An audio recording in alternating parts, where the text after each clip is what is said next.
మనిద్దరి మధ్యలో ఏ జన్మలో ఏ తీరని రుణం ఉందో, మరెందుకు ఇంతలో ఈ బంధనం ఇన్నింతలు పెరిగిందో, అమాయకమైన నీ చిన్నారి నవ్వును ఏ తల్లి కందో, ఇటే నీ దారి ఉందని నిన్ను ఏ సుడి గాలి పంపిందో.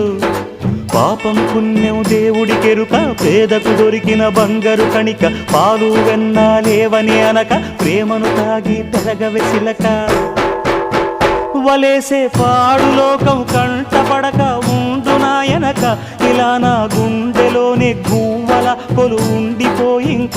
ఇటే పోస్తే ఎమున్నైనా నిలేస్తానే, మరింక ఏ కీడు నీ వంక రాలేదు.